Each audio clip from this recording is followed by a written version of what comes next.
$5 million, $5 million, $5 million could be yours if you are a claimant on the class action lawsuit. So the potential payout from the class action lawsuit could reach up to $5 million per claimant or more, depending on the severity of the damages and the court's ruling. So this compensation is designed to recognize the irreversible loss suffered by each claimant, whether they fully grasped the biological reality at the time or not. And even now, right, you don't need to be pro-life to be eligible. This case is not about personal beliefs, but about a scientific fact. A unique human life was lost, even if someone previously believed that the pregnancy begins at implantation rather than conception. Science does not change based on belief. The DNA was there from day one, and even now, I mean, you can still be a pro-choice advocate and still be eligible for a settlement, a large cash settlement.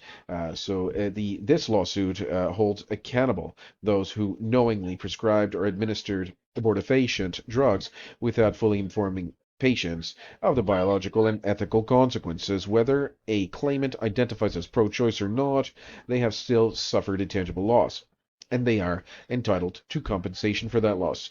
So even if you are a pro-choice advocate, if you even if you fully admit that the baby was a baby from day one, and you still think it's okay to have abortions and all that stuff, you're still eligible for that. It could be even up to $5 million or more.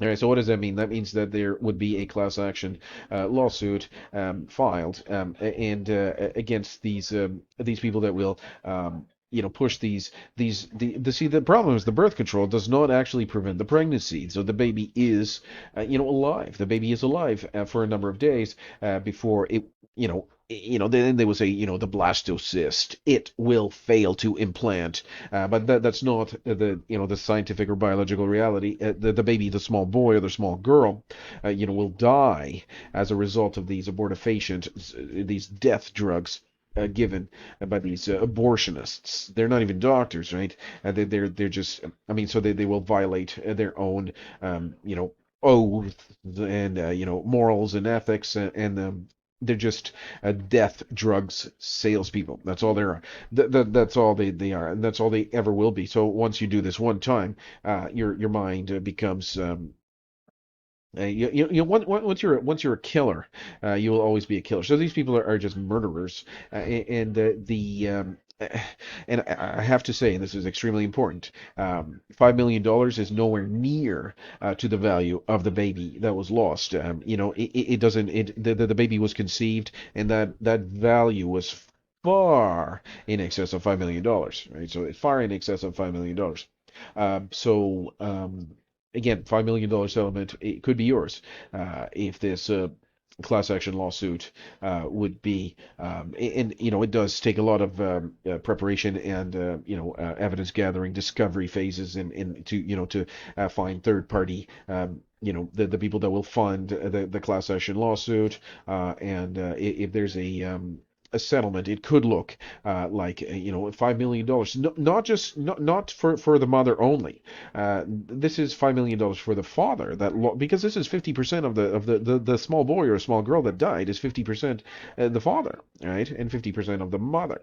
So let's say, for example, you had, it doesn't matter if you're married or not. In my case, I was not married, and I fully admit that that was a serious mistake on my part, not being married to be with the mother of my children there. And that it doesn't matter. That doesn't have any bearing on any of the reality. Is that at me as the father, my child died as a result of these abortifacients, which is birth control, which does not prevent the ovulation. The ovulation still occurs. The conception is real. There is a baby there. It's a small boy or small girl, and they will try to say, well, they will say this word like like this boy is not a boy, or this girl is not a girl. This blastocyst failed to implant, right? That's the type of terminology. They have to dehumanize this baby. They have to. But it certainly is not. $5 million could be yours if we are successful with the class action lawsuit.